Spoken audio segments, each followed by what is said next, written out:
Yo. We are live. Thank you. Come on in. Y'all know what time it is. Had a good birthday yesterday. I appreciate everybody making it so special. Y'all are far too kind.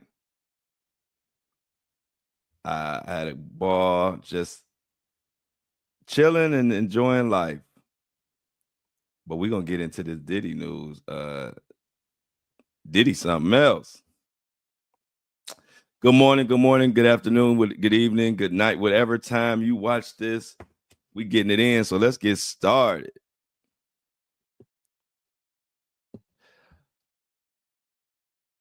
The thoughts, views, and opinions shared at the Flow Show No Filter are for educated and entertainment purposes only.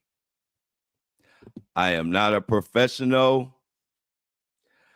I am just good.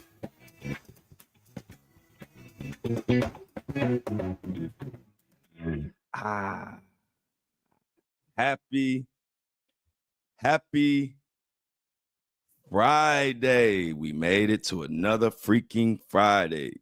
Pat yourself on the back. We made it. Every week it's a goal. Let's get to Friday, work done. We can enjoy the weekend.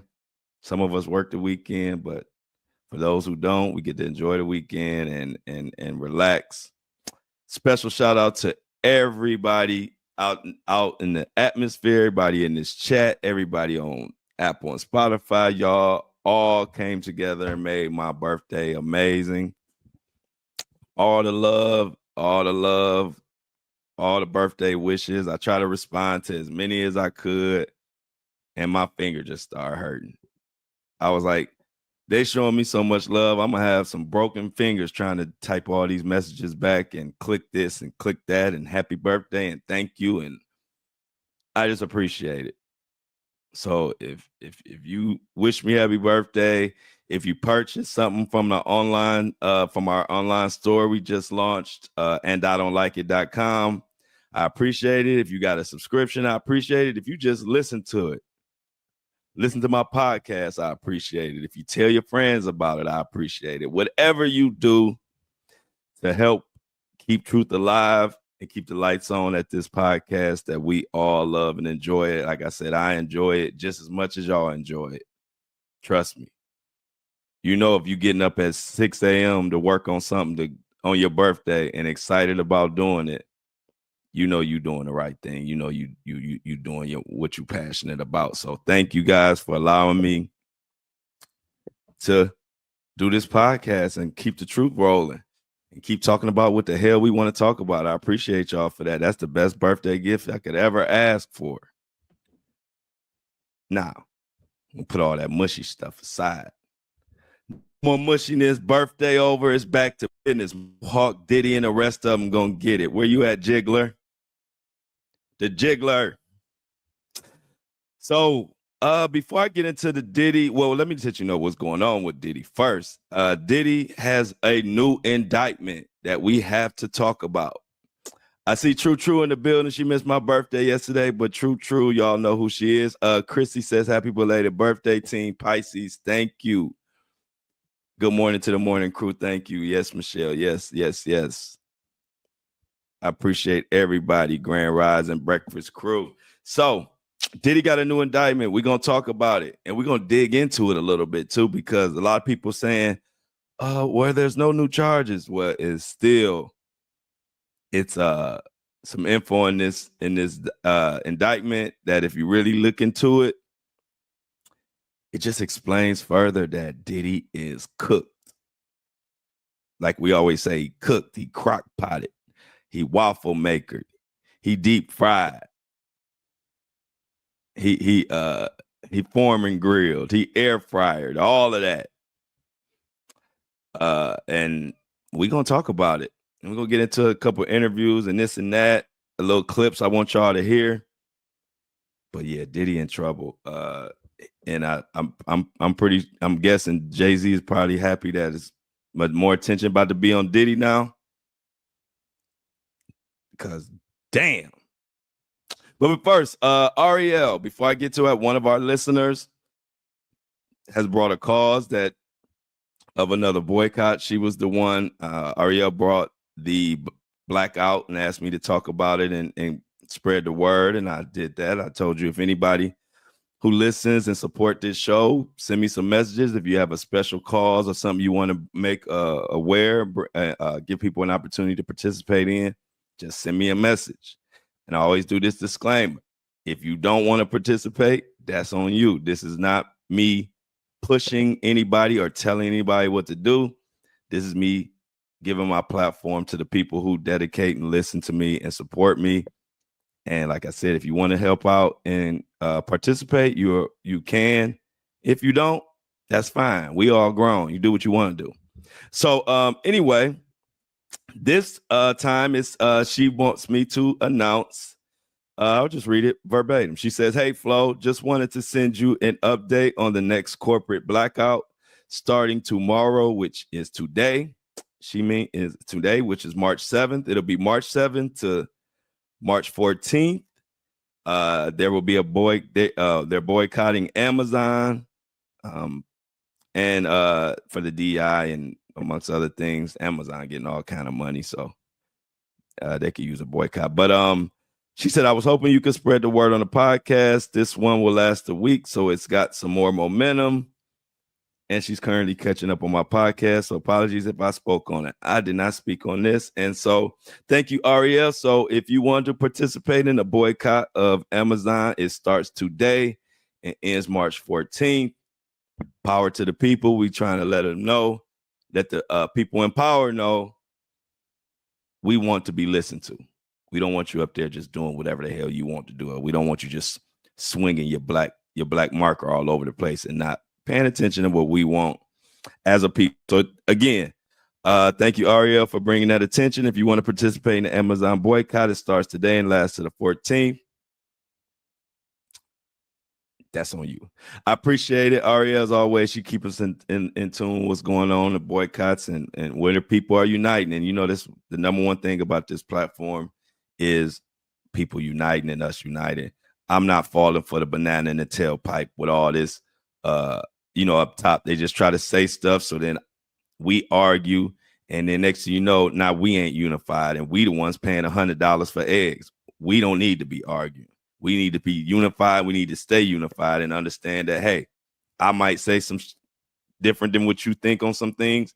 I'm sure you got some takes I don't agree with. But at the end of the day, we going to stay united on this platform. And if we disagree on a few things, we just going to agree to disagree. And we're going to keep moving and stay united and let them know we not playing. So with all that being said, let's get into it. People in the chat, don't let me forget to thank everybody who shopped and the subscribers. I normally don't, but a reminder about halfway through this show would be great. I definitely, because I don't want to forget. So what the hell is going on with this new Diddy indictment? Well, that's the question everybody wants to know, and we about to get into it. Oh, and we have a famous prisoner that spoke on Diddy too. I'm gonna slip that in on y'all. So let's see what's going on with this Diddy indictment. So I'm gonna just go straight to the paperwork, and we're gonna start off. I'm gonna read the indictment, and we're gonna go from there. This is the overview. For decades, Sean Combs relied on the employees, resources, and influence of the multifaceted business empire that he led and controlled, created a criminal enterprise whose members and associates attempted to engage in, amongst other crimes, sex trafficking, forced labor, kidnapping, arson, bribery, and obstruction of justice. Sean Combs, the defendant, operated his business headquarters at various times in Manhattan and Los Angeles under a variety of United States-based corporate entities, including Bad Boy Entertainment.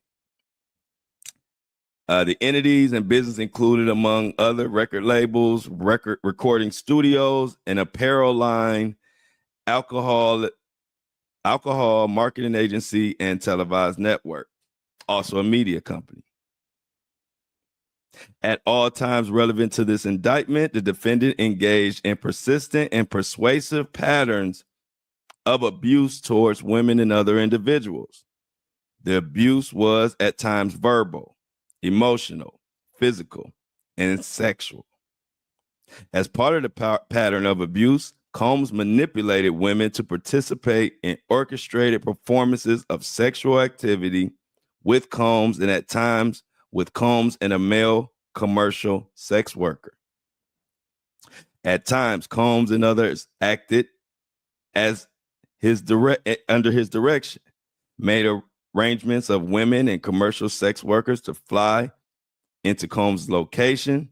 Combs ensured participation from the women by, amongst other things, obtaining and distributing narcotics to them, controlling their careers, leveraging his financial support, and threatening to cut off the same, and using intimidation and violence. So let me stop right there. We got a little bit more to get into. This indictment is heavy, but let me stop right there. So they basically saying that he used his company, he used his employees, he used his resources to force people to be involved in his sex trafficking ways, allegedly. And when I read this, I said, you know what? This sounds familiar. And it made me think about this. You remember Phil Pines, Diddy's assistant? He definitely talked about these things. And if you remember when the Fall of Diddy came out, I was like, this sounds like some stuff that's going to be in this superseding indictment, because it was kind of weird that none of that stuff was said prior to, and then after the Fall of Diddy comes out, I mean, right around the time Fall of Diddy come out, that's when they saying they got their new superseding indictment. And it was also almost like, okay, the feds gave them the green light to go ahead and put that information out in the documentary once they were done with their case. That's just me speculating. But if you know me by now, a lot of times my speculations be on the freaking money. I'll be like, I'm good.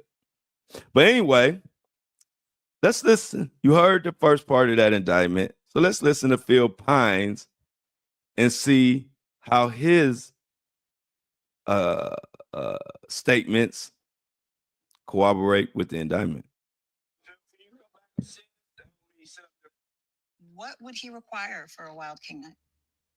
We usually had a laundry list of items that included lights, alcohol, marijuana, ketamine, Molly,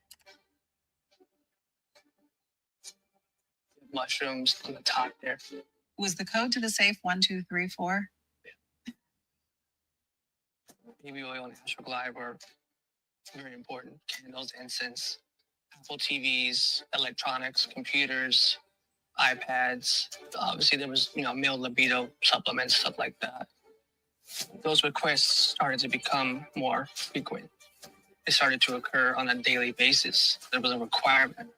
We had to keep those things stocked. Phil, can you come back upstairs to help me set up the red light? I would get a lot of voice notes from Diddy. How often? Daily, hourly, every 5 minutes, every 5 seconds. Would you ever be asked to bring things to Diddy during a Wild King night while it was ongoing? Yeah, for sure. Phil, I need some Cialis. And give me 20 Xanax, please. Hey, Phil, I need a plan B. I need 10 Adderall. The mushroom capsules, the microdose. Can you bring that out to me, please? What would you see when you would go into the room? There wouldn't be anything happening while you were walking into the room. But there would be people there. Yeah. What can you tell us about who the guests were? A lot of times it was girls who were a little bit under the radar, that didn't have a lot of influence. I think that speaks to the type of situations people were put in, you know. So that was Phil. He was basically detailing what was going on. He said the same thing that you hear in the indictment. Used, he was one of the employees. He was in charge of getting drugs. He was in charge of supplying all type of sexual, pills and libido and all type of freaky deaky. And not only that, if you remember the fall of Diddy, we went over this in great detail. But if you remember, he also said, and this is another allegation that's in this new indictment that just dropped yesterday. He also said that there were times that Diddy made him engage in the freak off wild king nights, whatever these titles are, what they call them, freak offs, wild king nights. It's just all freaky. And so that was also in the indictment, that some employees were forced into actually not only just getting supplies, but actually being a participant. If you remember, Phil said that Diddy asked him to come in the room or something and told him to get some with the young lady. And he said the young lady consented, and he said he was uncomfortable, but he did it. So it's just always interesting when we get into these indictments, and we can line up actual real interviews with people saying the exact same thing in this indictment. Now, is Phil Pines going to be called to the witness stand? Hell if I know. But it's mighty funny that Phil, and he was working for Diddy as recently as 2019 and 20, is kind of spelling out the same thing that they're saying in this indictment. Makes you wonder. And so in this indictment, we got they said physical abuse by Sean Combs, aka Puff Daddy, aka P. Diddy, aka Mohawk Diddy. Now, of course, I added Mohawk Diddy. In the indictment, it just says Puff Daddy, aka P. Diddy. So the defendant, on numerous occasions, from at least in or about 2009 and continuing for years, Combs assaulted women by, among other things, striking, punching, dragging, and throwing objects at them, even kicking them. And then they go into talking about the hotel and more forced labor. And when you're talking about forced labor, you get into some heavy stuff. I mean, they don't play about force. I've been an entrepreneur most of my life, so I've had businesses and I've dealt with, compliance issues and stuff like that. They don't play about forced labor. They don't play about I'll just say illegal labor. And they damn sure ain't about to play about forced labor when you involve in getting people to go buy drugs, getting people to look for sex workers, getting people to do all kind of nasty stuff against their will. They're not playing with that. And I don't know if Diddy and his attorneys realize how serious this is, but this is serious. And I don't think they're taking it serious enough. It reminds me, I told my best friend this story. I said, this is where it reminds me, we were playing basketball. I was on the basketball team. And we were playing a team that was, we were good, and we were playing a good team. And, we were so caught up in the hype and believing that we could just walk on the court and because we were who we are, you just walk out there and just win. And so we walked out, we started the game.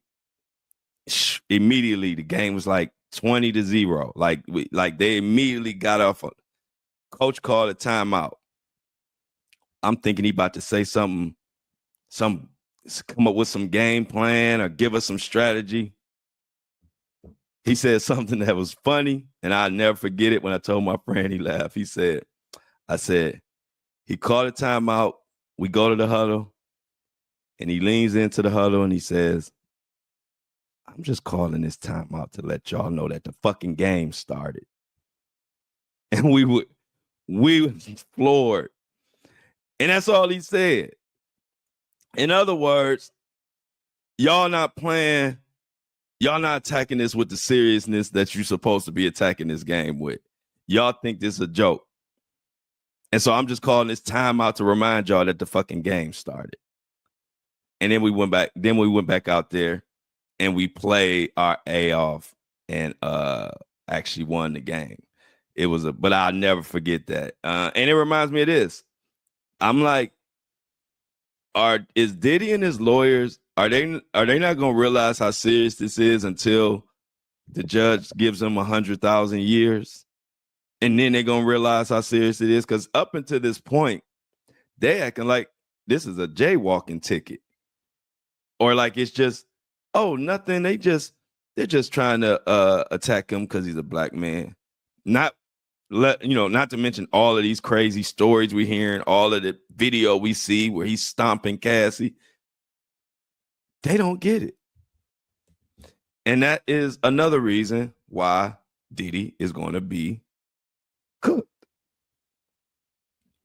So let's get into this article, which deals with the implications and what's going on, because there's more going on with this indictment with Diddy. This is coming from NDTV World. Sean Diddy Combs accused of forced labor in new indictment. So U.S. prosecutors on Thursday unveiled a new indictment against Sean Diddy Combs, accusing the hip-hop mogul of forcing employees to work long hours and threatening to punish those who did not assist in his 2-decade-long sex trafficking scheme.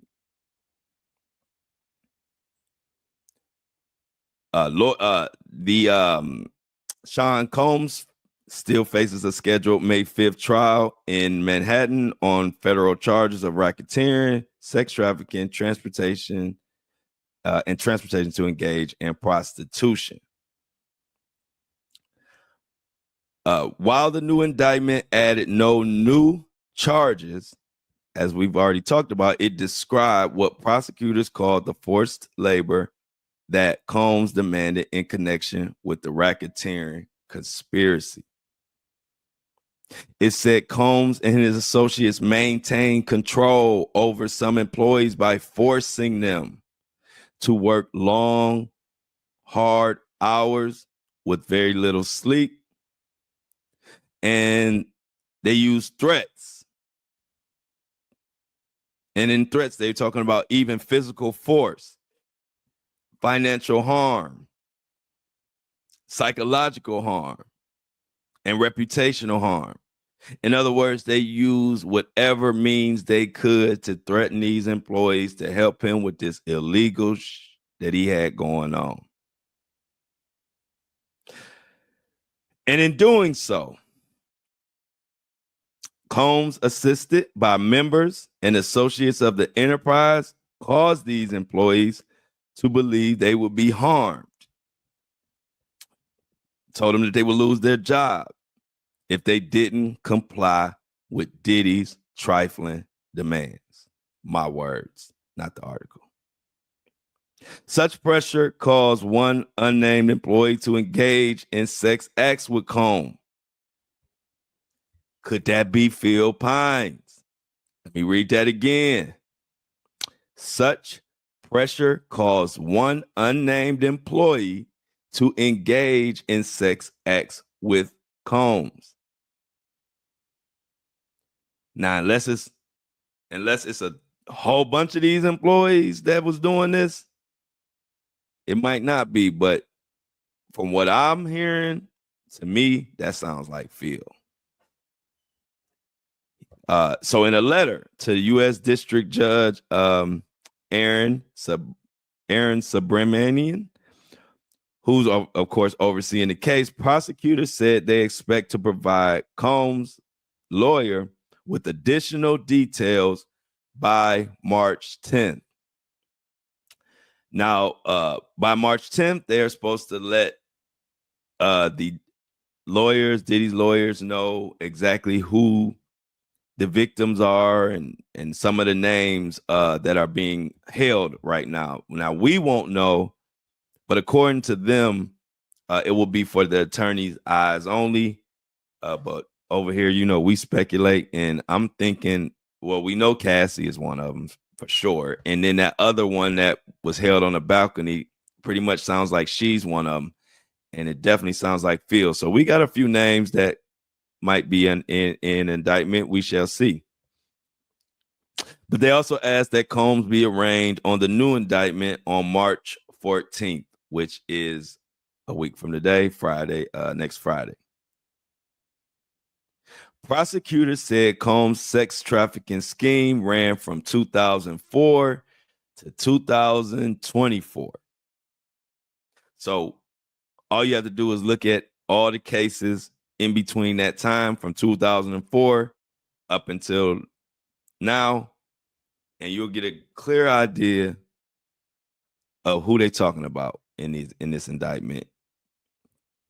Many of the civil lawsuits were filed under a 2022 New York City law giving alleged victims the gender-motivated violence a window to sue, even if statutes of limitations had expired. The deadline to sue ended in February. As you know, Combs is still locked up, awaiting his trial on May 5th. And as you see that, as you hear what happened and what's been going on in this indictment and the new stuff, it's not getting any better. Matter of fact, it's getting worse by the day. Now, we didn't hear anything about an Enterprise letter. Today was supposed to be the day. I haven't heard anything about it. They haven't mentioned it. So we shall see any update. Maybe we'll get an update today, later today. If we do, I'll try to post something about it if we do. But as of right now, the Enterprise letter, which if you remember, the Enterprise letter is supposed to spell out kind of all of this and give names. Now, I don't know what is taking. That's why it lets you know whatever names are involved, they got to be some big names or something, because why are they holding these names back? So why are they being so evasive about these names? They want to keep talking in circles, talking in riddles, but when it comes to these names, we keep getting played. And so we'll definitely see. But also to go along with what these employees did, this young lady did a nice job spelling it out. I want you to hear what she said. She's her name is Kadisha. She does a lot of the Diddy work on TikTok, especially. But the receipts this man has is insane. He has photographs, he has text messages, and he also has voice memos from Diddy talking about the setup and the cleanups of these freak-offs. Philip Pine's allegations against Diddy are very similar to those in Lil Rod's lawsuit. And we know that Lil Rod also worked on the Love album, and he worked during the Love album as well. Diddy's assistant was regularly asked to get a laundry list of items for the freak-offs that Diddy referred to during the Love album times, allegedly, as Wild King Nights. A list of items included lights, alcohol, and a lot of different substances. He said those requests started to become more and more frequent. It started to occur on a daily basis. There was a requirement. So this is more spelling out. Check out this. He had to clean up the nasty rooms. Personal devices so family members and business partners wouldn't find them. Pine said that one of the hardest parts about his job was having to clean up these wreck rooms after Diddy's events. He said the floors in the room were slippery due to the mass amounts of baby oil used in the acts. There would be baby oil surrounding the bathtub, and there would be a bathtub full of water, and you would reach down there to unplug it, and you would feel the baby oil was in the bathtub. He said that he would also find bodily fluids, used condoms, baby oil, Astroglide, broken glass, urine, and blood. He said it wasn't uncommon for there to be stains on the furniture or stains on the sheets that they needed to remove. One can only imagine what was actually happening. It's disgusting. He also included more text messages from Christina Korm that said Diddy said he's going to need emergency cleanup at the hotel once they leave and come to the house. And another one said, hey, Diddy is still in the hotel, but when you get to Mapleton, he asked if you could bring him stain remover for a chair and couch and black trash bags and baking soda too, he said. He also shared other text messages that seemed to be from another employee. They said, I just got to his hotel. He is litty, but he is still vibing. Hit me up when you get to Mapleton. He said, bet, cleanup gonna be insane. This person replied, I call it baby oil party, Khaled voice. Diddy's assistant also said that he recalled a time during his employment witnessing Diddy allegedly getting violent with a young woman. He said, I remember at the time I saw Diddy assault one of his guests at the home in Florida. Things were getting a little heated. They were very argumentative. He cursed at her and told her, I told you I was crazy. He claims that Diddy kicked this young woman twice, and after she fell to the floor, he ordered him to take off his hoodie. She was topless, and my thinking was I had a little jacket on. So I took it off to cover her, got her in the Uber, and she went home. So this is more evidence of him kicking. And I don't think that's Cassie that she's talking about on that one. But did you hear that? Forced labor to pick up and clean up all kind of crazy, nasty body fluids. Diddy, you a nasty motherfucker, man. And see, that's what I mean. Like that ain't got nothing to do with money and like just because you got money and power, I wouldn't even want nobody cleaning up behind me on no nasty, crazy, trifling stuff like that. You don't have no dignity or no character or none of that. Makes you think that Diddy make people wipe his behind. Did he wipe his own behind after taking a dump? Like, this dude is insane. I could have never. Could you imagine Diddy asking y'all to clean up body fluids? Power to, no shade towards the people that work for him because, hey, we all got to do what we got to do, and it's up to you. If you want to do that, you could do that. But I'm just speaking for me. The first time Diddy would have asked me to do something like that, I would have went the hell off on his ass. It's almost like they know who they can get away with and who to ask because, man, come on now. Let's hear a little bit more of this.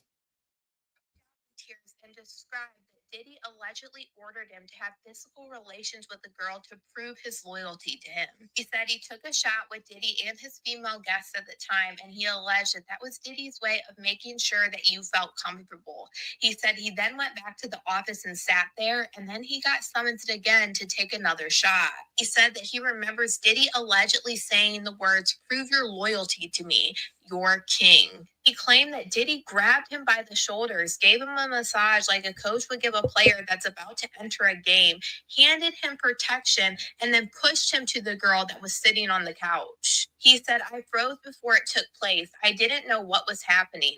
In that moment, I felt like, is this fun for him? Is this a test for entertainment? Does he know he's doing this? Is he that gone? I didn't know what to do. He then said that the woman gave him consent and nodded her head, and he performed for a little bit, and then he ran out of the room as soon as he didn't see Diddy in his sight anymore.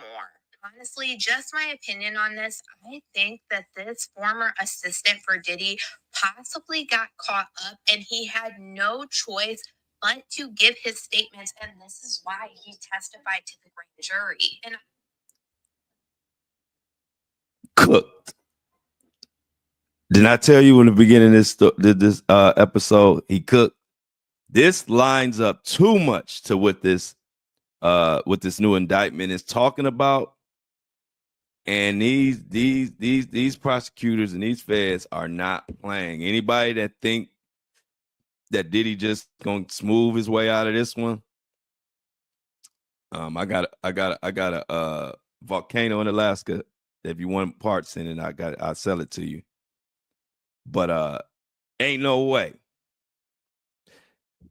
Y'all know what I would have been like, I'm out. I ain't cleaning shit, Diddy. You crazy. And anybody working for you crazy, because I'd rather flip burgers. I'd rather do anything than to be part of this trifling web of Diddy that just is just non-stop trifling. The trifling never stops with this dude. And I just don't, what pisses me off is I just hate when people take advantage of people like in this way. This is crazy. Y'all know I fight for the everyday worker and how we get treated and how they treat the worker. I don't care, like I say, the DoorDash delivery, whoever. That pisses me off more than anything, because we all need money. We all trying to survive. We all trying to pay our bills. And because Diddy had much more money than the average person, he used that to make people do weird things, do things against their will. And I've seen it. You know, person trying to pay their bills, they don't have time to stop and say, hey, man, what? I can't do this. But then it's up to a person like Diddy to calm, just appreciate people and treat them like they're supposed to be treated, man. This is crazy. I don't like it to the motherfucking T. Like all the way. And it's just funny, not funny, like ha, but funny, like ironic. Everything in this new indictment was spelled out in this fall of Diddy and by Phil and by some of the other employees. Now, what I'm wondering is, he has conspiracy charges. And I've been saying this from the beginning. People are starting to catch on, but I've been saying from the beginning, where are the co-conspirators? We need to see and hear who the co-conspirators are. You can't have conspiracy by yourself. So I know there are some co-conspirator names coming. You can't be the only one in a conspiracy. A conspiracy, it takes more than one person to conspire. And so that's what I'm waiting on. Like, who are these co-conspirators? And are they trying to get people to talk?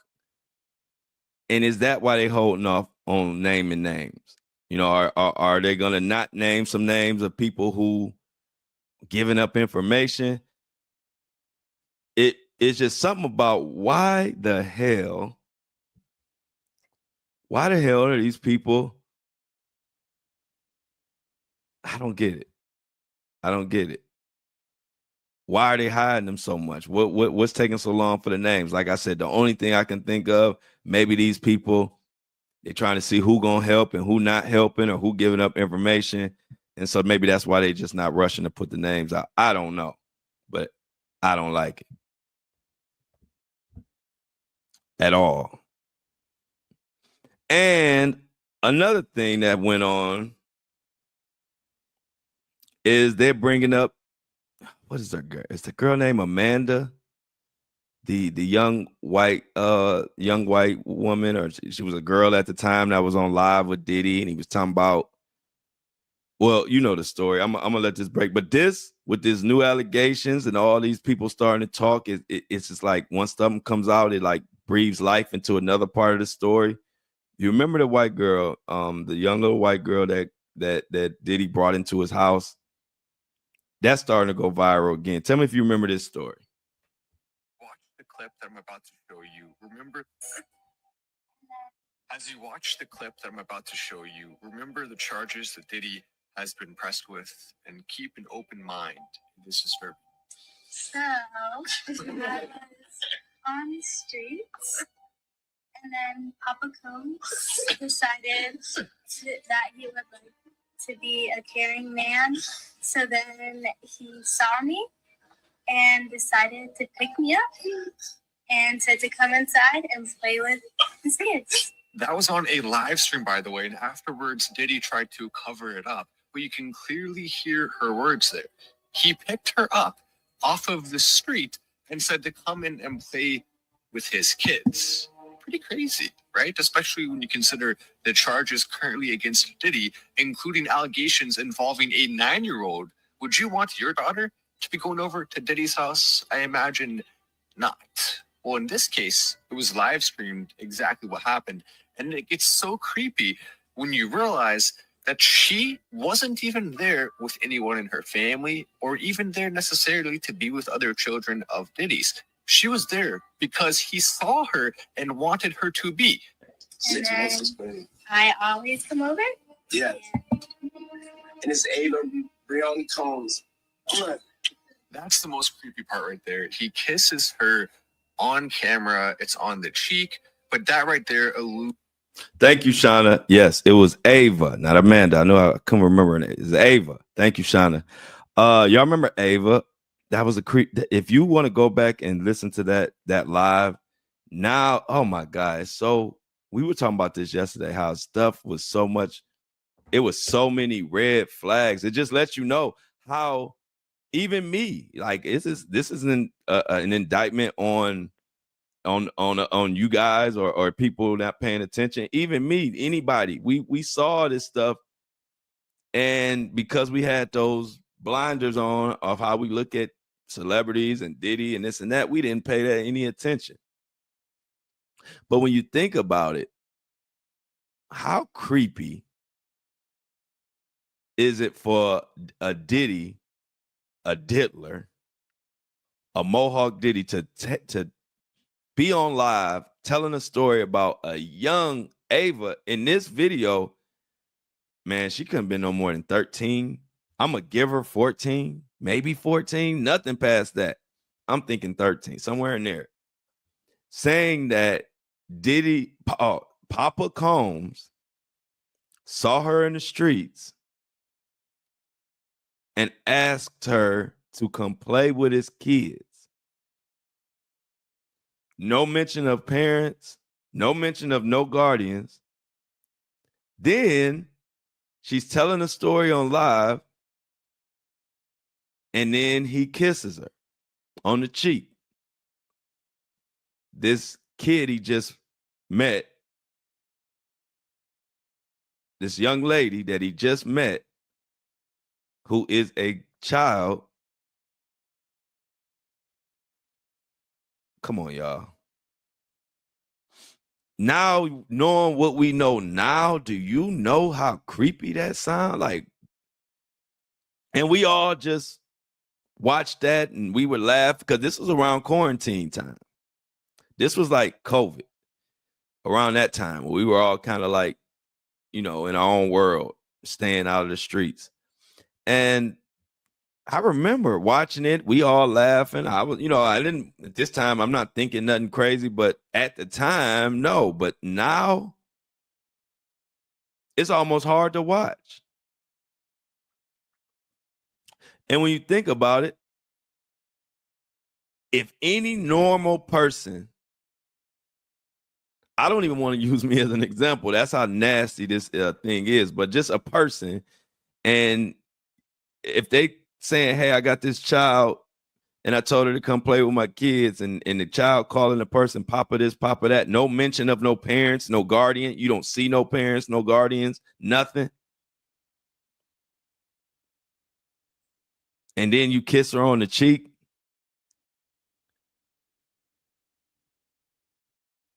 That boy, that's a wild boy. That's all I can say. And that's a wild thing to do. And it's so cringe. And like I say, I can't help but think back to that time and think that even me, I didn't look at that as I didn't really pay that no attention as far as being weird or strange or out of place. But here we are. And so that just show you, it ain't, hey, look, anybody can be naive or blinded for a second. That's why it's important for all of us to continue to talk and come together. And if something don't look right, we're going to bring it up. because now I'm paying attention to everything, because I'm putting that on myself. I'm looking at myself like, wow, as much as you pay attention, you got to pay attention even more. Because I watched that and I didn't think nothing was wrong with it at that time. Now, not only just because of the new information, but it's just like now when you just take your beer goggles off and look at Diddy for what he is and who he is, that's trifling. That's weird. That shows something ain't right.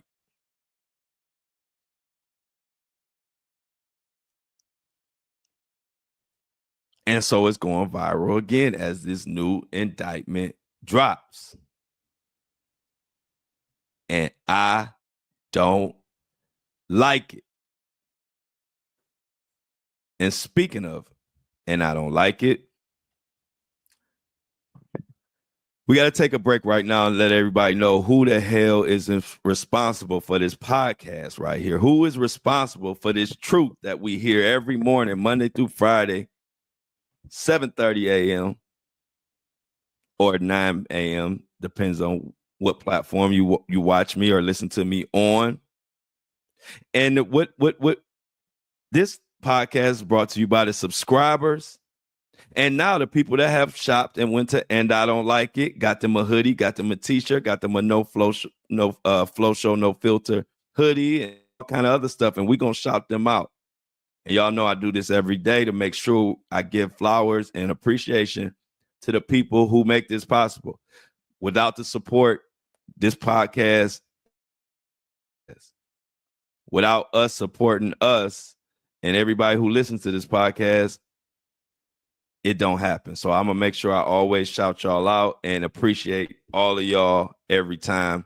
It only takes a couple minutes and it's well worth it. So let's shout out the And I Don't Like It shoppers who have went to the merch store. Y'all have been buying and liking and appreciating all this stuff that we have designed and put work into. And nothing feels better than that.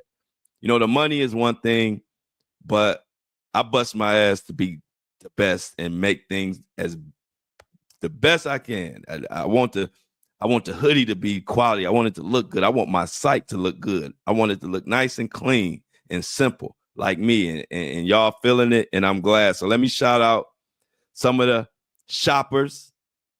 Let's see who we got. We got Ida, I'm sorry, but I know the last name is Ortega. Ortega copped her a And I Don't Like It hoodie, the black one. I appreciate you on that purchase. Who else we got? Amanda Bayer. If I said that wrong, I apologize. She got her an And I Don't Like It t-shirt, white with the black lettering. Emily Ann Mars also got the Flow Show t-shirt in white with black letters. Diamond Gonzalez got an And I Don't Like It tee, white tee with black letters. Jamise Reed got her the Flow Show No Filter tee, white with black letters. I appreciate all of y'all purchases. Y'all are amazing. Y'all, we almost out of our first order of clothing already. So get yours while they last. And as a matter of fact, right now the t-shirts and hoodies are anywhere from $5 to $15 to I think even $20 off one of them. But I know they're like $5 to $15 off right now. And that was supposed to be from the soft launch, which was Thursday. That was supposed to carry until Friday, which would be today. But you know how I do, man. Y'all show up and show out so much. I'm extending that. So go ahead and get you a t-shirt, hoodie. I'm extending it to Monday. Monday, everything goes to full pricing, but I'm extending it through the weekend. So go ahead and grab you a hoodie or a t-shirt. They loving them. And it's funny because it's like split right down the middle. It's a lot of And I Don't Like It. And then it's a lot of Flow Show No Filters. It's like a 50-50 split on what everybody buying. A lot of people getting both lines. So it just is an amazing feeling. And y'all know, man, I really care about delivering a good product. And I ain't just talking about the clothes. I'm talking about even coming in here and doing the show. I try to make sure every show is consistent. Every show, you're going to know what you're going to get. I don't come in here. I don't take. When I come up, I'm coming to bring it. So thank you for supporting, because I work hard to try to give y'all. Also, let's go to the subscribers. We got another subscriber of the day. And so let's shout out the subscribers for keeping the truth alive. Y'all know me. I'm too busy speaking up and boycotting and calling out billionaires left and right. I don't want none of their corporate money, because I don't want to compromise this show even in the smallest percent. So my goal, and I'm glad that y'all understand my goal, is to have a self-sufficient podcast media platform that's for us, by us, and it's not influenced by no outside money, corporate, none of that. And I'm glad that y'all understand that, and y'all have been subscribing, and that will make my dream come true. Because I told y'all, if I had to wake up in the morning and come in here and talk about bubblegum shit that don't mean nothing to get my money, I couldn't do it. I don't care how much they were paying me. 80% of the motivation for me to get up and get on this microphone is because we talking about stuff that matter. We helping victims get closure. We calling out the elite corporations, whatever we need to do to make sure we all right. That's what we doing on this podcast. So keep subscribing. Keep copping merch in the merch store. It's going to a good cause. It's keeping this podcast rolling. And it's also giving a middle finger to the corporations that want to shit on us left and right, because we don't need their money. And we're going to continue to speak. And whatever y'all want me to put out here, I will. Y'all know it. I ain't never scared. Sometimes y'all want me to call out or start stuff that I don't even really totally understand what y'all want or what y'all doing. But if you bring it to me and we got that relationship, you know I'm going to stand 10 toes behind you. Even sometimes I don't even know what the hell you talking about. Y'all know how it is. You with your friends, sometimes something break out. All you know is you got your friends back. I don't care who right, who wrong. I got my friends back. And so I got y'all back, right or wrong, because y'all invest in me and I invest in y'all. So check it out. Let's shout out these subscribers. First, we got Vanessa. Vanessa, thank you. Thank you for the subscription. The $3 donation means the world to me. It's saying that you want to keep truth alive, and I appreciate that. Also, we got Tabitha. Tabitha, I think this is the same Tabitha. Tabitha sends me so much stuff on Facebook. I appreciate it.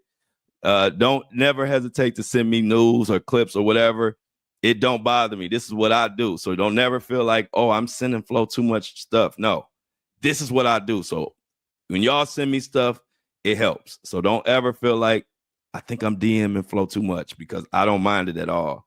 So Tabitha, I don't know. I'm pretty sure you the same Tabitha I see from Facebook. I appreciate you for the $3 donation and your hard-earned money and putting it to a cause of keeping the truth alive. What can I say?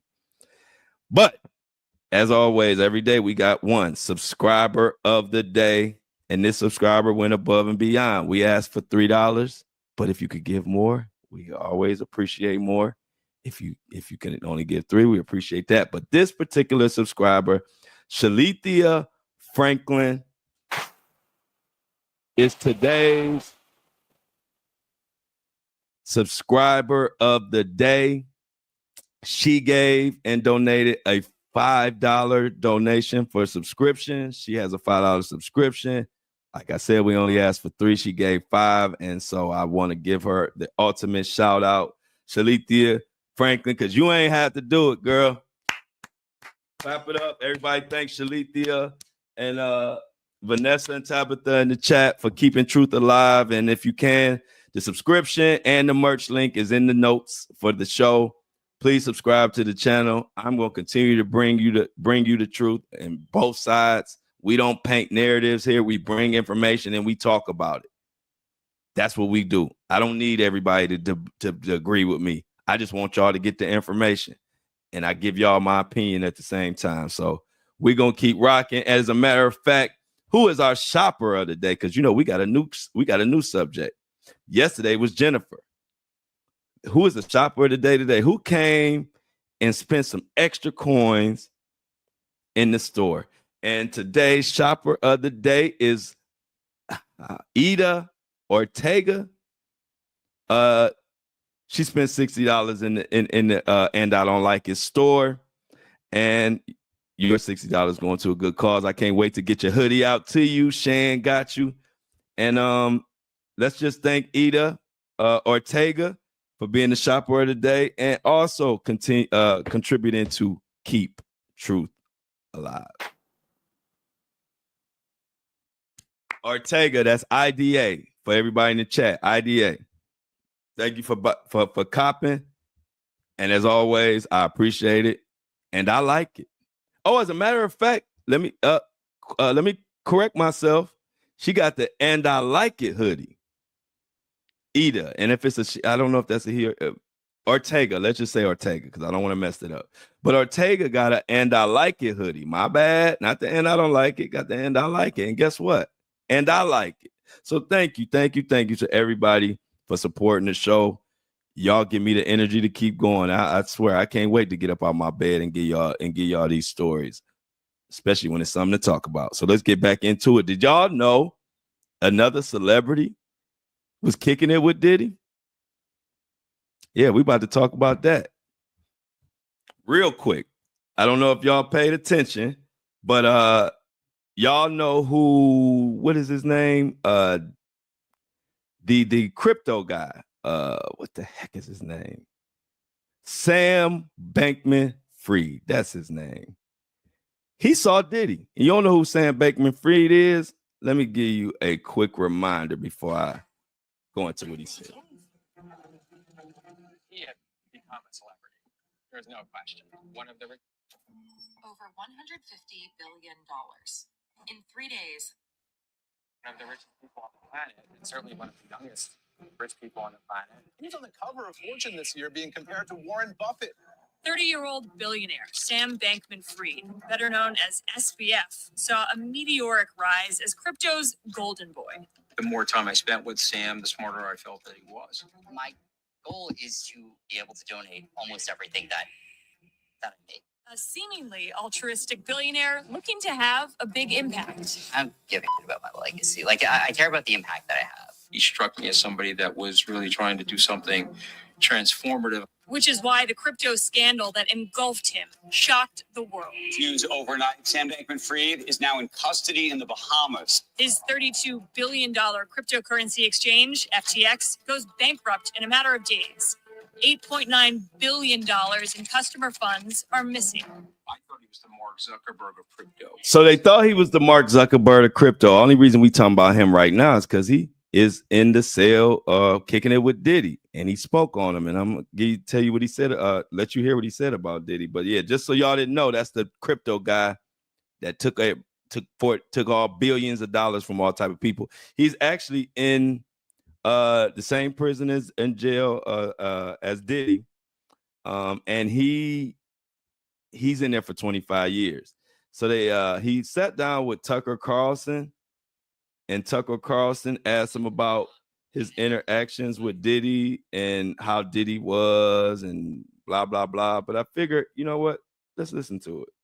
I want y'all to hear what Sam said about Diddy and what's going on in there. You know, for Dr. Switches, it's so hard to do anything we don't have the digital world.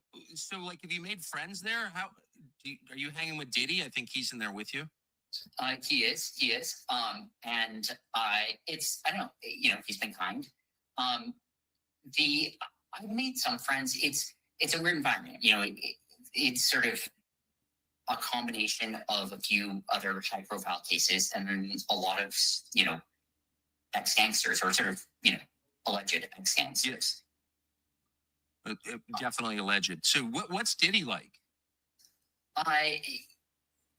You know, obviously I've only seen one piece of him, which is, you know, Diddy in prison.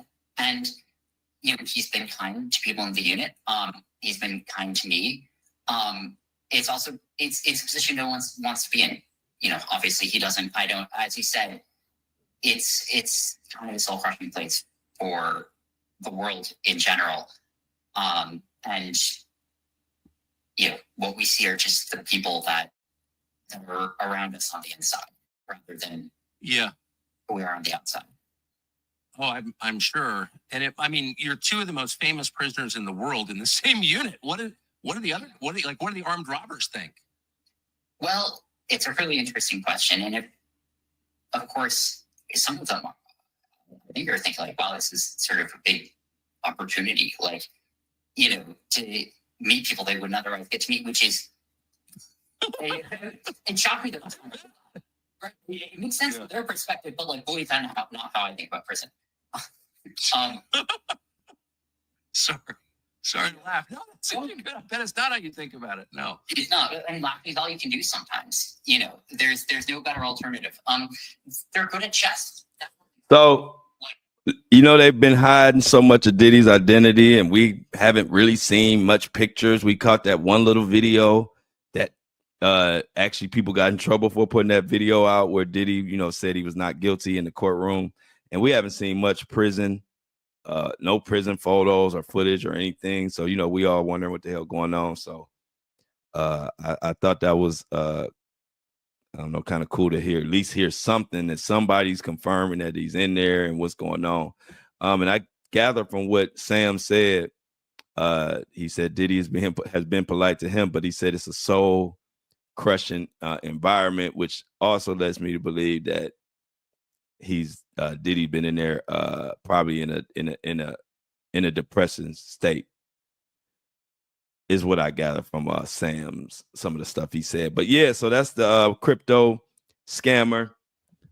Is in there for 25 years. Said he ran into Diddy, or he's sharing the same area with Diddy or whatever. I don't know how it goes in jail. Pro at that. Luckily, God willing, God bless. But anyway, y'all, we're gonna get out of here. Apple and Spotify, appreciate all of y'all. If you want to boycott Amazon, it started today, ends next week, from the 7th to the 14th. Again, I appreciate everybody who went out their way to make sure my birthday yesterday was special. Y'all did an amazing job. I'm gonna say it again, best adult birthday ever, and it ain't even close.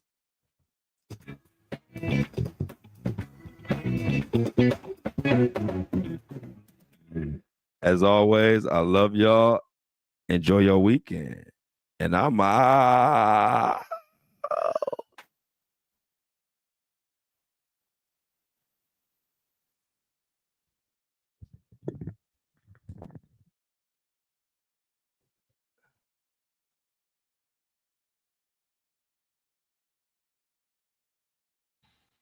And just like that, another one is wrapped up in the books. Morning crew, what is up? Talk to me. Tell me something. I just talked for an hour straight. I know y'all got something to say. Let me get Apple and Spotify loaded up. Y'all know the drill. Give me a second.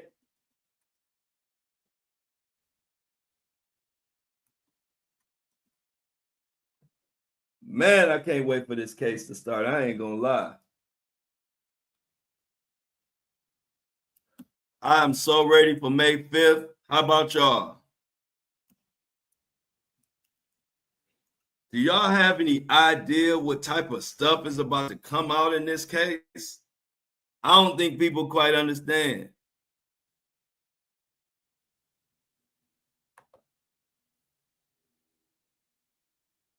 Oh yeah. It was fun watching. Yeah, y'all. Yesterday was a nice show. It was beautiful to watch. I enjoyed it. I always learn a lot about y'all, about being able to watch y'all interact. That's another good thing why I like watching the panel and I like doing it. So let's see. Hold on. Let's get this. Hold on. Let me put the music on for a second. Let me get Apple and Spotify going. Boom, boom, boom, boom, boom, boom, boom, boom. Where we at? Boom.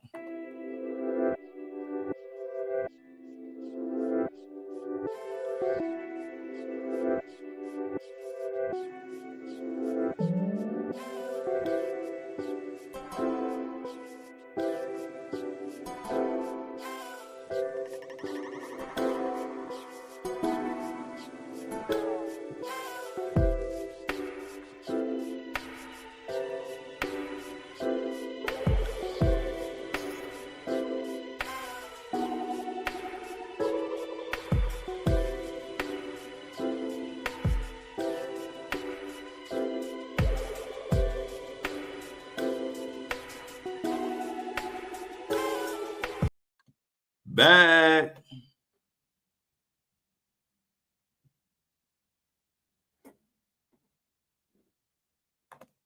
Exactly. That's a good point, Mini Me. Mini Me says Sam is definitely getting groomed. The diddler is not nice that he doesn't interact with Luigi. Yeah.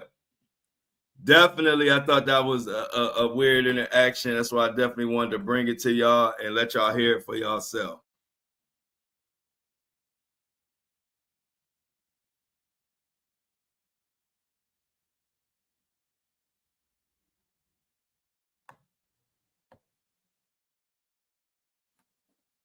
What is going on?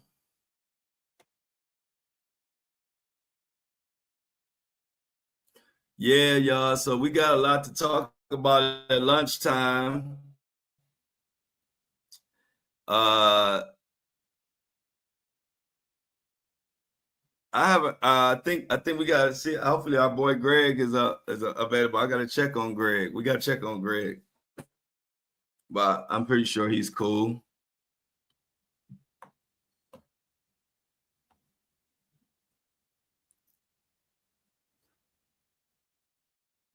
But what else we got going on? Oh yeah. She probably is confused, Patricia. I think you're thinking of Shanna. We got a Shauna and a Shanna. Shanna is always sleep around this time. Shanna will be on the lunchtime.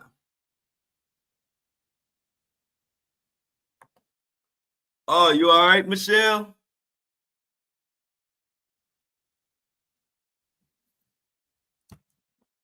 You all right, Michelle?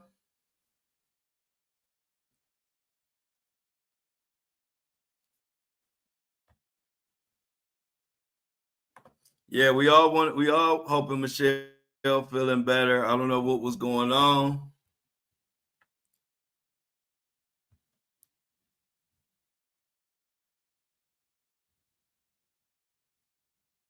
Yeah, when is that supposed to happen? When they supposed to get those astronauts, y'all?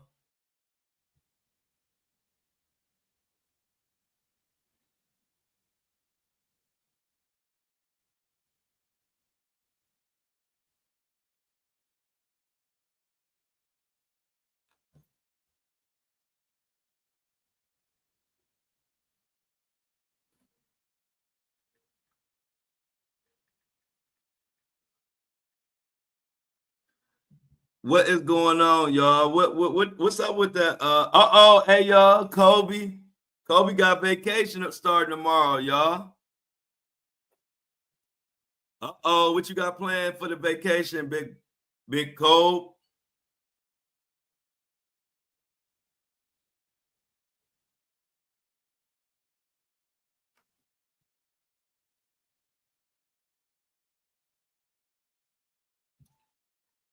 Felix, what you got plans? Kobe, Wampanobi? Hey, vacation sounds good.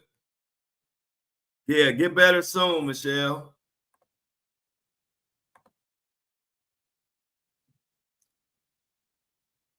I can't wait. I'm ready for a vacation myself. Definitely ready for a vacation myself. Jamaica. I'm thinking about doing Jamaica. Anybody out there like Jamaica?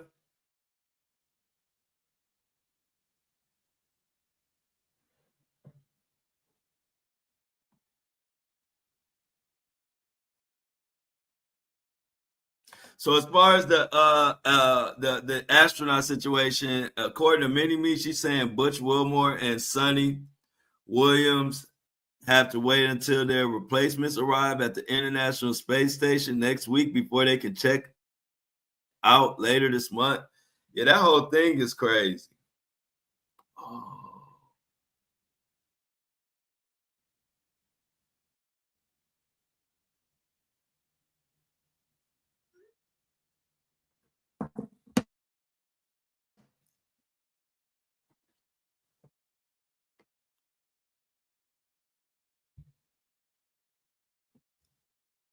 Yeah, y'all. What we got going on? So that's the track letters. Okay, let's see what else we got, y'all.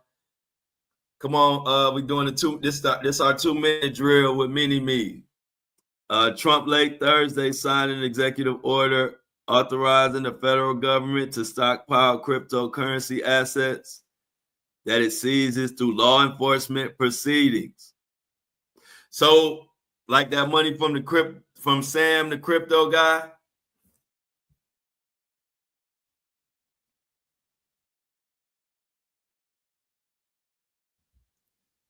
That sounds like a winner.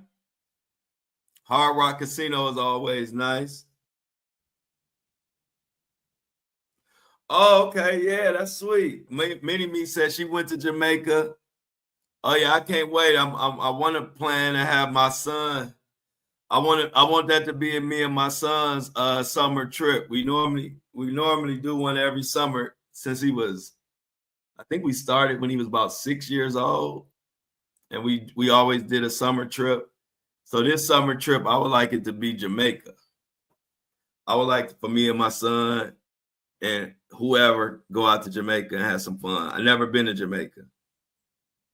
K Marie, everybody say good morning to K Marie joining the breakfast crew. We ain't doing nothing, just over here talking. Doing the 2-minute. I'm doing the 2-minute. Mookie said I love Jamaica. Went with Bob Marley too. I can't wait to go back. Thanks, Mookie. Yeah, I can't wait. We got another update from Mini Me. DC's Black Lives Matter Plaza is going away. The nation's capital city will remove the large painting of the words Black Lives Matter and on the street 1 block from the White House. So they going hard on Black Lives Matter, huh, y'all?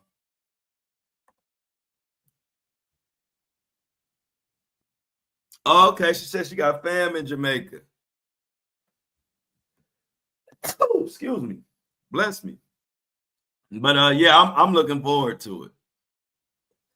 I'm looking forward to Jamaica, and I'm pretty sure my son would love Jamaica too.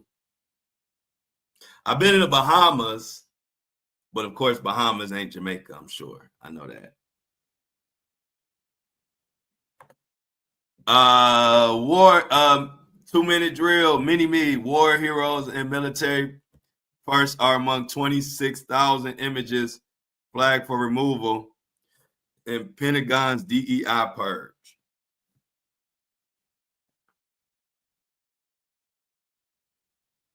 Thank you. Thank you for the bless yous. Boom. Let me move this thing up. I need it. It's a little tricky. Thank you.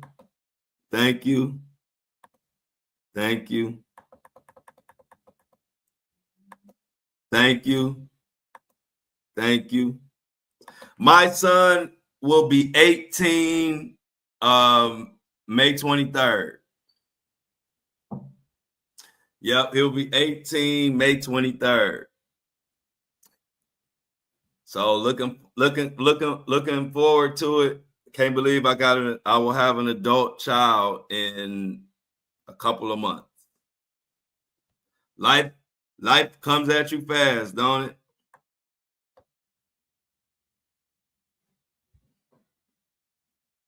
Yeah, Jamaica. Yeah, hey, look, I ain't gonna lie. If we plan it sometime in the middle of the summer or sometime, I'll let everybody know. If people are available. We usually do our trip in July. Anytime in July. Sometimes we'll move it to August if we can't get it done in July. But so it'll probably be July, maybe August, but it'll probably be July, but we'll see. But between July and August, I want to put a Jamaica trip together. So I'll let y'all know as soon as possible, like when I know. like when. But I definitely want to do that. I think that'll be a good trip for us. Wow, Michelle, that's amazing. Michelle said her son's birthday is May 23rd. Wow, that's crazy. I always say birthdays mean something. Amy said today her son is 24. She don't know how she got a 24-year-old. Yeah, I'm asking the same thing, Amy. I'm asking the same thing. Oh, for sure. All right. Yeah, if the time is right. Yeah, I'm gonna give everybody plenty of time. It'll be plenty of heads up. I will let everybody know at least 2 months in advance. So I will definitely give everybody plenty enough time. If we want to go, anybody interested going to Jamaica, we can plan it. So I'll like I said, I'll let everybody know the tentative dates, like at least 2 months in advance. Because Jamaica is calling my name. Oh, sweet. Okay. He said they changed my flight from Detroit to Jamaica. I feel you. Yeah, I'm gonna let y'all know. I would love it'd be a nice trip. Okay, look, I told it's something to birthdays. Shauna says her oldest daughter's birthday is May 20th. I'm telling y'all, there's some connection to birthdays. Look at this. May 24th. And guess what was crazy? My son's mother is May 30th. So some about these May birthdays, if you got a May birthday, you probably gonna be around me in some way, shape, or form.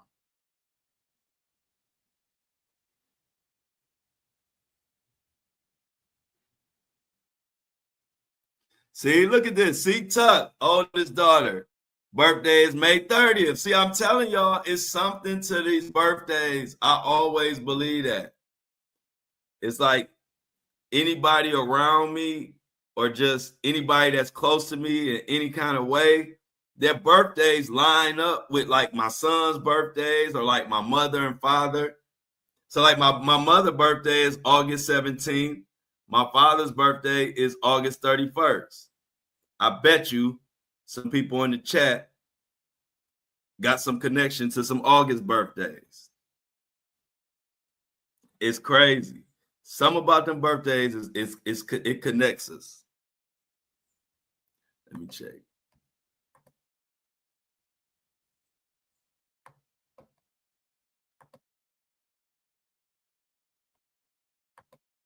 It's still downloading. So another 5 minutes. Y'all know it at 55, 5 minutes till. Remind me to upload the podcast. See? I told y'all. Look at that. She said she August 19th, Angie.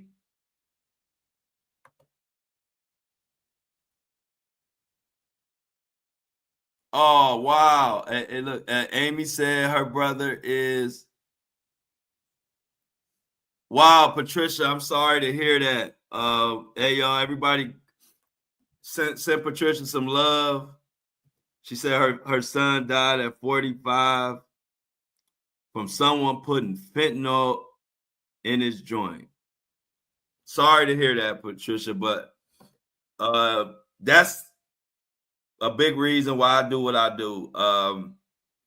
Just to do what I can to help bring awareness and help to stop bull crap like that and call people out. So I'm definitely sorry to hear that, Patricia.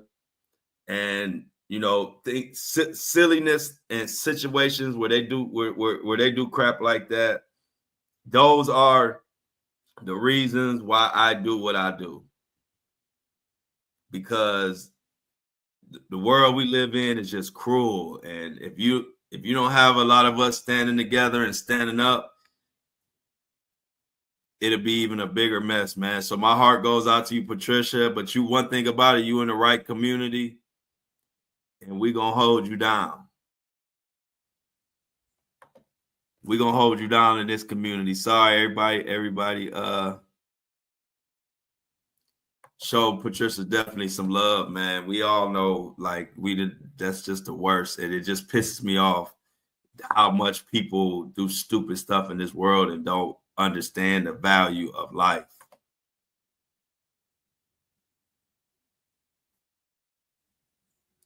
So I'm always do. That's why I tell people, I cover everything. I'm a very worldly person. I'm into sports. I'm into all kind of stuff.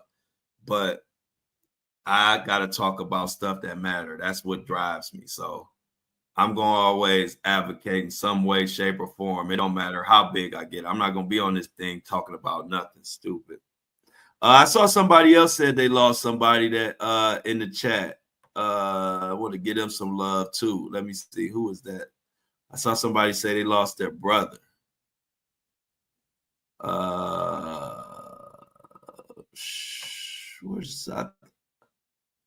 I thought I saw somebody in the chat say they lost their brother, but maybe I was looking at something else.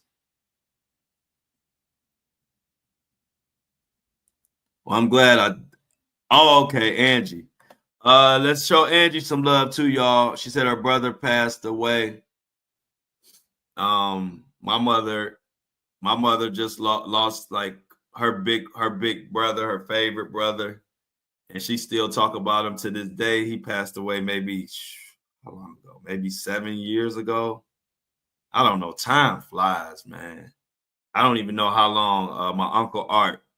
So I feel your pain, Angie, through my mother, because she lost a lot of people, but her brother, Uncle Art, she always bring him up, so I know how it feels, what I ain't gonna say I know how it feels, but I can feel your pain through my mother, going through that same situation. So everybody show Angie some love and let her know she in the right community too. We gonna hold you down, uplift you, and do whatever we can to get through these days, because it ain't easy. But when you got a good community, a good group of people that can share and shower you with some love and just allow you to just be who you are and say whatever come to your mind, man, ain't no better feeling. So shout out to you, Angie, sending some love your way for losing your brother.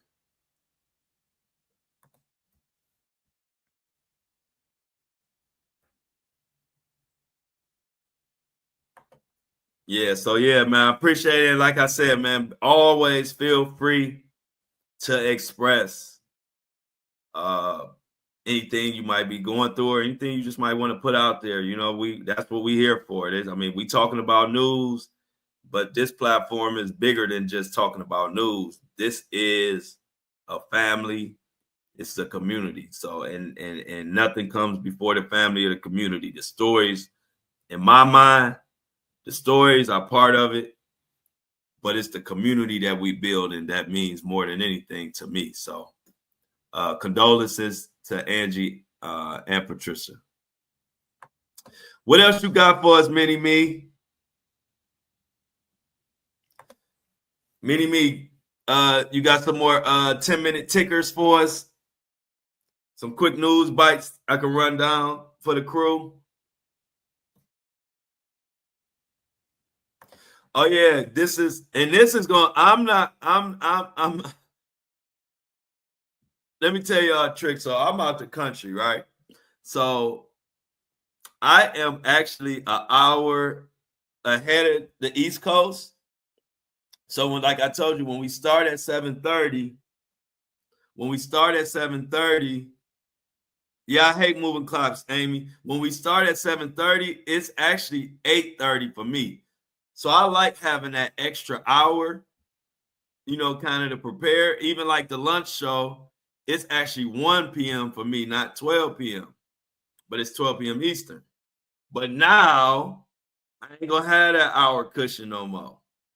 So that means I gotta wake up, or I gotta do things even an hour sooner. So I hate when the time go back. I like having that little extra hour cushion. And anybody that be running behind schedule and this and that, they know that extra hour is so key. So God, please be with me on it as this time moves back up, because I've been doing so good, but that extra hour helps. I ain't gonna lie. That extra hour has been helping me be on time. I mean, y'all know I'm a stickler for time, or if I miss the time, it's only gonna be by a minute or two. But now I really gotta bust my butt because I don't got that hour of cushion. So thanks for reminding everybody that the clocks will move forward by 1 hour this weekend. Losing an hour for me. So I'm losing an hour of sleep. And then March 8th, we celebrate International Women's Day to honor and appreciate women worldwide. Oh, we had a good speaking of, yeah, Amy. Yep, I'm out the country, Amy. I ain't American, Amy. I'm a Caribbean. You thought I was an American? I'm a Caribbean. I'm a Caribbean. No, I'm just playing. But we had a panel last night of all women. Y'all know we always have our ladies' night. I think Thursday night is becoming ladies' night, but I don't know if Shan says she might want to do something on the weekend or when y'all decide whatever one day y'all want to do. But so far, it's been Thursday. So Thursday night has been ladies' night on the panel. And somebody was like, man, that's a good thing, man. You empowering women. And I'm like, I didn't even think of it like that. But hey, I'm glad to do that. But I didn't even think of that. I just like to see my community come together and talk and bond and talk about whatever they want to talk about. Shan Brandt brought an update on the Breonna Taylor situation. We all know the Breonna Taylor story. I don't want to go into it. It's going to piss me off. But yeah, so last night we had another ladies' night panel in Flo's house. It was a birthday celebration. And they did the same thing they always do. They said they were wrapping up around the hour mark, and then they ended up being on for a whole nother hour almost. So, shout out to the ladies for enjoying it. They gave me a lot of compliments. They complimented Shan and the whole community as a whole, everybody that comes together. And if y'all know, I've been telling, before we even start doing this, I've been telling y'all on the podcast for a long time that we have the best community online, and it ain't close. And now I'm glad that Shauna and Amy and Lauren and Felix, Mona, Michelle, Jennifer, everybody, Diamond, everybody who participated. I'm glad that y'all get to see what I've been saying, because y'all know me, I like receipts. So now y'all can co-sign that I don't just be talking shit when I say stuff. I ain't one of those people that just say stuff because it sounds good. I ain't wired like that. So if I just won't say nothing. So if I didn't have a great community, I wouldn't mention it. I'm not saying I would lie. I just wouldn't talk about it. Like, I don't say stuff to just gaslight people. And so y'all know I've been saying how great this community is forever. But now, thanks to the panel, they get to see, thanks, Mini-Me, they get to see exactly what I've been saying. And now you can tell. I don't be lying. I don't make up nothing. If I say it, it's true. And so I'm glad for the panel to get to see, because they even talked about how they appreciate, being able to come together, because of me bringing people together, and they loving each other, and they messaging people. They becoming friends like they knew each other forever. But that's just a reflection of the whole community. It's hundreds and thousands of us, and it's a blessing. Shout out to the algorithm for putting like-minded people together. Let me start this music real quick so I can upload Apple and Spotify.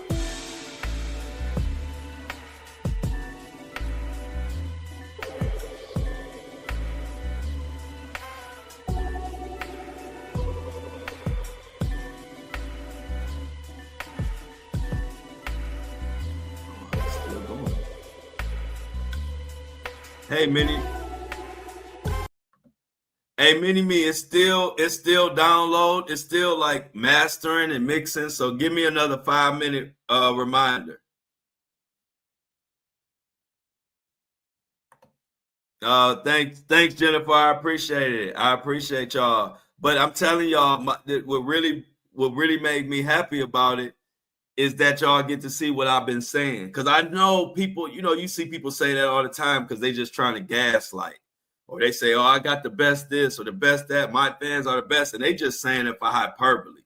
They just saying it because that's what you're supposed to say. See, I wouldn't even say it. I'm not going to say it unless it's 1,000% how I feel. And so by y'all coming together, y'all can testify. Is it not the best group online? Anybody that's down with us, is it not the best community? We ain't arguing, we just talking. And guess what? We all got different opinions on certain things, but we just talk. And I've always known that people like that existed. It's just not, most people don't do their platform like that. Most people want to base their platform off arguing and just ghetto shit. And people going back and forth. That ain't my thing. My thing is this. We can disagree, but we can still talk. You can say what you got to say. I'm going to say what I got to say. And we're going to love each other after that.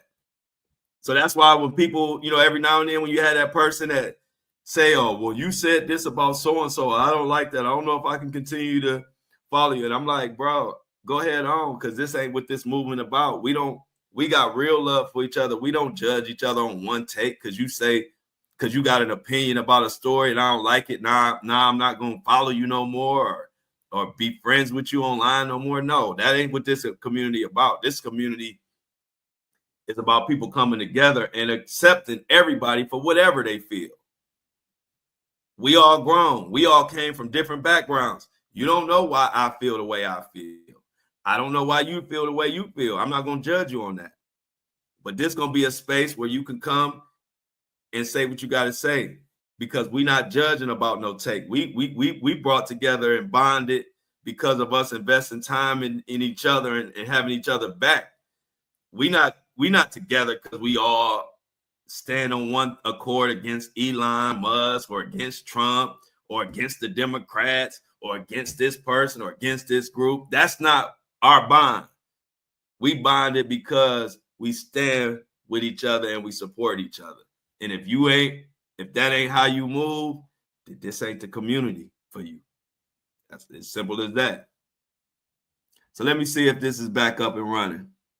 One of my sons is, look at that, August 17th. That's my mama. Look at that.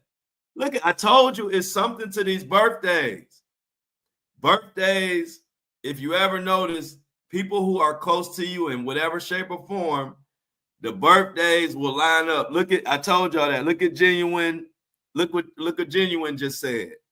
One of the sons is August 17th, and the other son is August 31st. That's my mama and my daddy's birthday. My mama the 17th, my daddy this August 31st. I'm telling y'all, I don't know what it is, but it's something to birthdays. Let me put the music on again, see if it's ready to upload.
Apple and Spotify is officially loaded.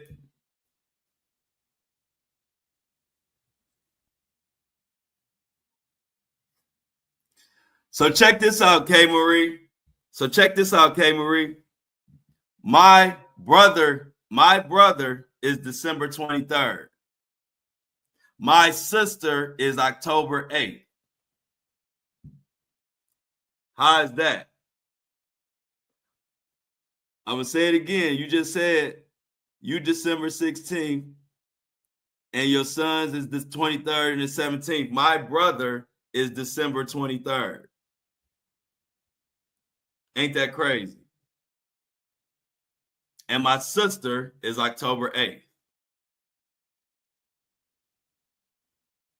Look at that.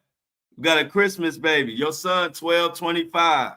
Like I said, my brother is December 23rd. I'm telling you, man, I don't know what it is. I don't even get into astrology. I just have always noticed that people who are close to me that I vibe with, there's always some type of birthday correlations. I don't know what the hell that means, but it is true. It is true. I don't know what it means.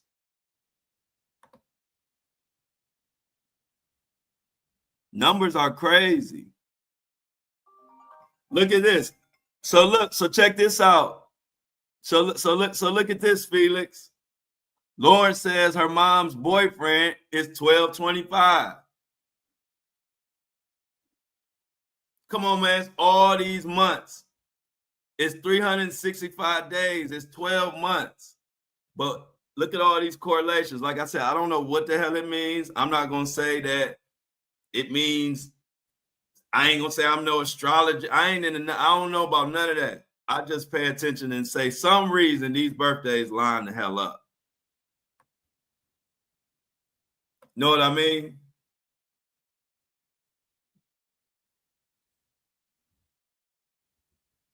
See? Now see, Tuck. I just told you my son's mom is May 30th. And my son's dog is September 23rd. Now I know we didn't bring in our dogs and our pets, but you know we all love our dogs and our pets like they're human. And our dog's birthday is September 23rd.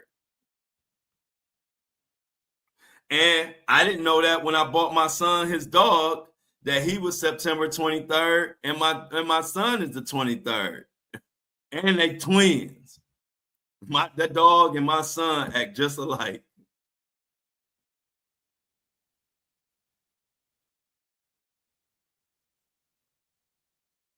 See, wow, okay, so happy. So wow, your best friend since 14. Her B-Day was yesterday too. Wow, Angie, I'm telling y'all. Now that I say that, just pay attention to people that you're really close with, and ask them like what their parents' birthdays are, or ask them what their children's birthdays are. And I'm telling you, it's gonna line up so crazy to you. You're gonna be like, man, it's something to this birthday mess.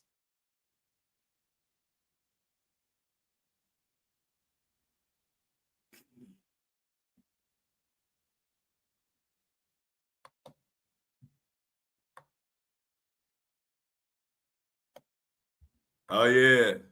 Hey, Jennifer.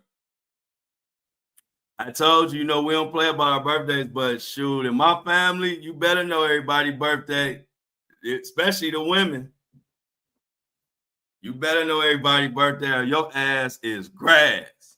So I'm glad you're impressed, but yeah, definitely you don't have much of a choice in our house, in our family. You better know. You better know everybody's birthday. But yeah, I do know everybody. I'm pretty good with numbers too, so that helps. Wow, look at that. Me and Kobe's cousin are both 3/6. I'm telling y'all, man, these birthdays will trip you out. So, Michelle, your best friend's birthday is March 4th, and one of my closest cousins, his birthday is March 4th. Like literally if of all my cousins, if I was to say one that I'm closer to, it would be him, and his birthday is March 4th.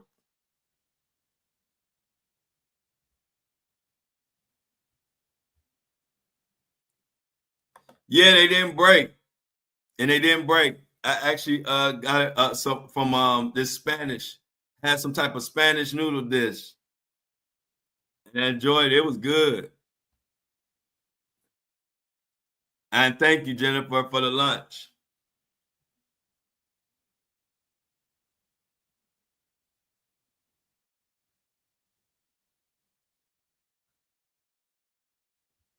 Look at that. She said, Mookie, my sister is 7'11".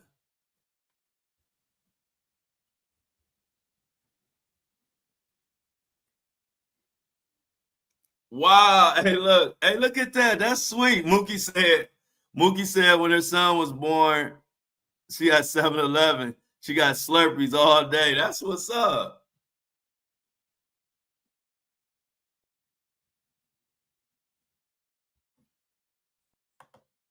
Oh, yeah. Yeah. We got to do this thing. Hey, look.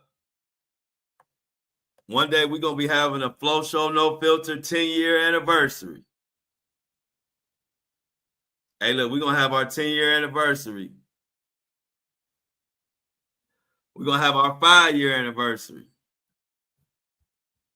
But you know we're going to do it big for our 1-year anniversary. And just so you know, I think the 1-year anniversary for the Flow Show is going to be October 30th.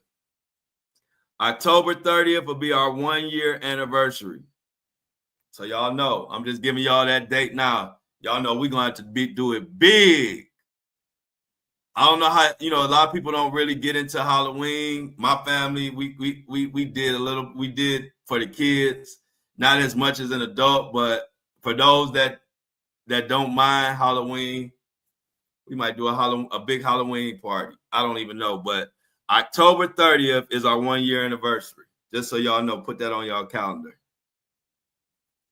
of the Flow Show No Filter. Let's see what we got. Mini Me. Netflix sets all women's boxing card for its second live boxing event, headlined by a rematch of last year's Katie Taylor, Amanda Serrano fight. Let's look out for that.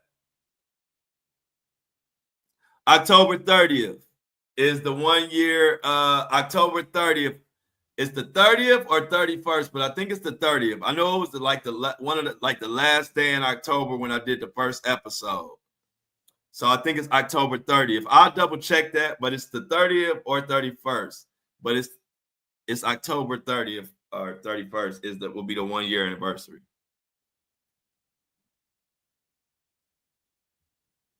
Sweet, Shauna.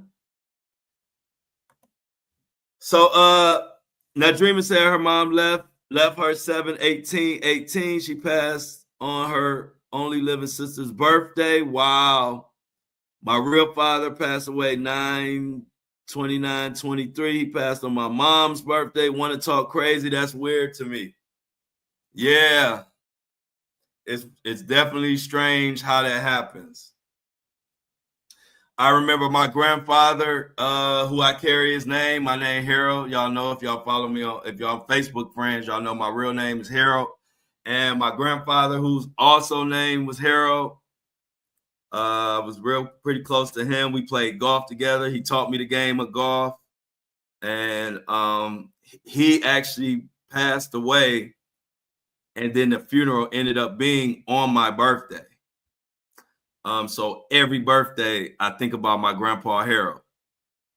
And that was strange. So I feel you, Nadrima, on how these birthdays and death days line up. I could tell you more weird stuff about that. I ain't gonna go. I don't want to depress y'all.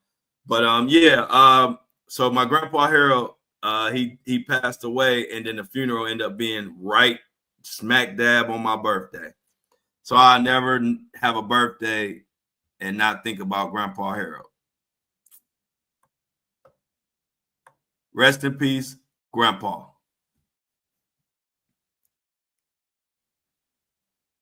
We them boys said some random got robbed. Yeah, I gotta watch that fight. I didn't catch that fight. You know I'm into boxing and fighting. So I gotta check that out.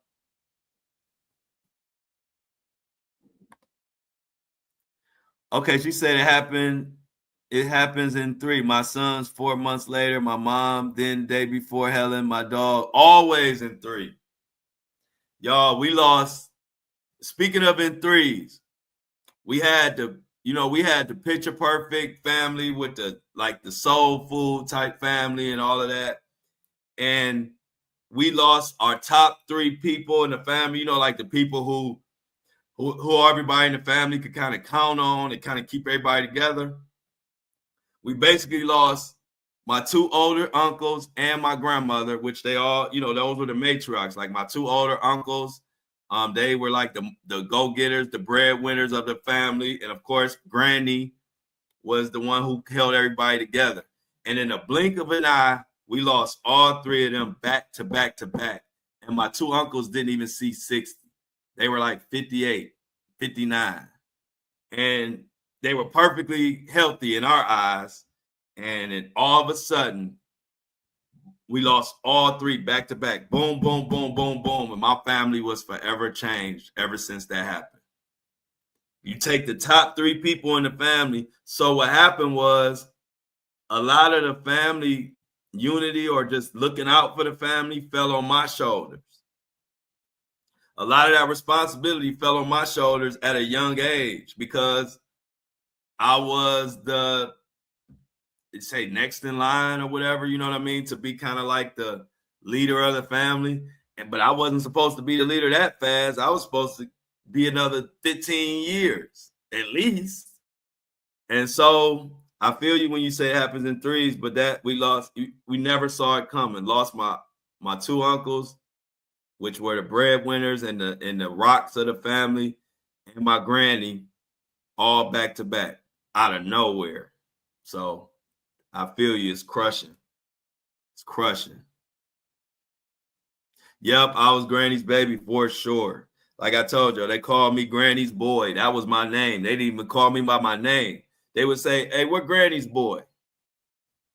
And Granny would be like, "That's Granny's boy." So yeah, I was real close to her and lost her 2, favorite sons all back to back to back. So y'all, it's just sad. And it's just cool to have people that you can talk about and vent to, because a lot of people you can't talk about this stuff to because you don't even want them to know your business because they ain't up to no good. So appreciate y'all. Okay, so he can, hey, look, so Lauren, your husband can totally relate. As a son, as a man, it's a special title when you're known as Granny's baby because there's only one. And as much as everybody, because one thing about grannies, they make everybody feel special. So I'm sure a lot of my cousins and a lot of my people thought that, that she made them feel special. But just let's be honest, it was only one Granny's boy, and that was me. When nobody else called Granny's boy, it was me. So, hey, look, it's a special honor when the family knows who Granny's boy is, because everybody know Granny is the Granny running the family. As long as Granny alive, y'all know Grannies run the family, and whoever is Granny's favorite, you better not touch Granny's boy. So Lauren, I know your husband know. Hey, look, it's like you got an armor of protection when you Granny's boy. Like even their own kids know not to bother you. Granny will raise hell about me.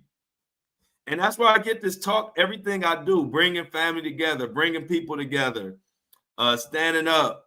All of that is from Granny. That was Granny. Me and her would sit at the kitchen table. All this stuff, a lot of stuff I'm doing now, we would be sitting at the kitchen table talking about. So it was times when everybody else was running around for like New Year's.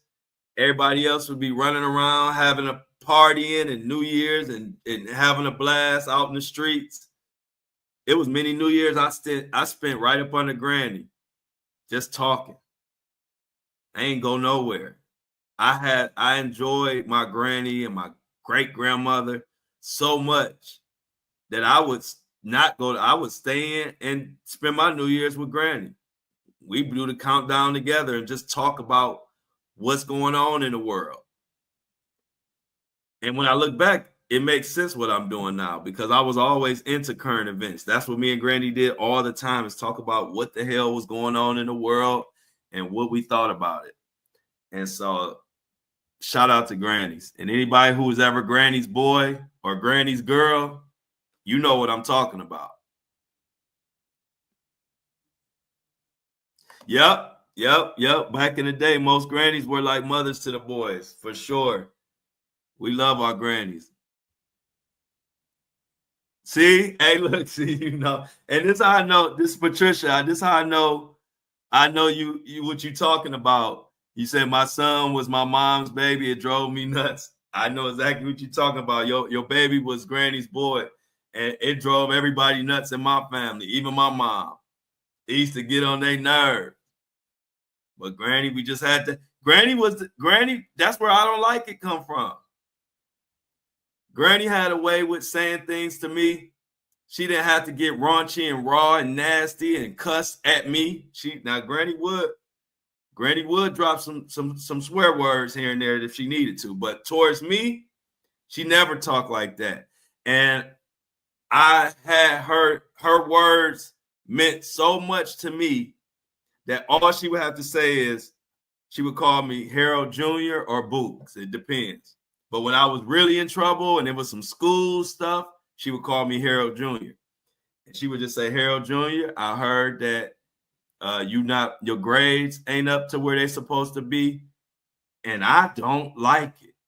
And when she would say, I don't like it, that would hit me like a ton of bricks. She wasn't cussing at me. She wasn't yelling at me. All she had to say was something that I was doing, and that, Harold Jr., you doing this, this, and this, and I don't like it. And she would look right in my eyes. That would crush me. Next thing I know, I'm pulling my grades up. I'm doing everything I can because I don't want to hear Granny say she don't like it to me no more. So even I don't like it come from Granny. So just giving y'all some backstory. Exactly. You always, good point, Deborah. You always could talk to Granny about things that you couldn't talk to other people about. And that is so true. Hey, look, that is. Hey, look, you said my husband, Granny, cussed everybody out. Yeah. And see, that was the thing about being Granny's boy. I got to watch everybody get cussed out. I never got cussed out. But it was fun watching everybody else get cussed out. And it was always fun. Granny was the only one, and y'all will feel me on this. Granny was the only one who you could tell you could get your mom in trouble for. You know, other than that, you know, your moms have a dictatorship. You know, moms run the house. I don't care if dad around, who around, mom run the house, right? But Granny was the only one that you could say, mom is doing this, my mom, and then Granny going off on mom. That was the only weapon that you had for mom was Granny. And that was it. Other than that, you didn't have nothing coming. So Granny's was our only people we could run to when we wanted to tell on our mom or something that our mom did that we didn't like what our mom was doing. That's when Granny came in. I said, Granny. Yep. Granny had the higher ranking. Mom, only one mom had to bow down to was Granny. Exactly. Yep. Deborah, that's where I get this from, like planning trips, doing stuff. I have been doing trips with my son since I think he was 5, 6, or 7. So I started doing annual trips. I do annual ugly Christmas sweater parties. All of that comes from her. So yeah, my granny did the same thing, planned all the family reunions, all the holidays, all the trips, all the camping trips, all the fishing trips. All that was done by Granny.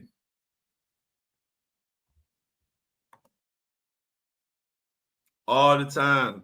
I wasn't able to grow up around my family because of the military. I didn't really know my mom's mom, and my dad's mom was mean as heck.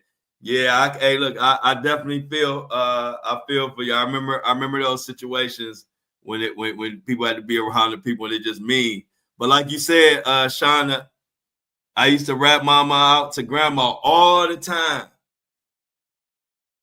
I'm about to tell granny. You'd be like, I'm telling granny.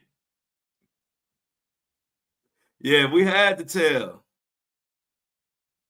Hey, y'all, Angie got to get out of here. We gonna be right behind her. So hey, look, Angie about to get out of here. Let's all get out of here and get ready for later on. I gotta check on Greg, y'all. So make sure, hey, put a prayer. Make sure Greg good, because I ain't heard from him. But I'm sure he's fine. But let's put some prayers and make sure Greg okay. But y'all, since Angie gonna get on out of here, let's get on out of here with her. Let's get the I'm outs in the chat. Let's fill up the chat with the I'm outs. Make sure you like and share this. AndIDon'tLikeIt.com. Go get your And I Don't Like It merch, hoodies, t-shirts, tote bags, coffee mugs, tumblers. It's all on there. Subscribe. Everything is in the description. As always, I love y'all. Thanks again for all the birthday wishes. Enjoy your weekend. Bye-bye.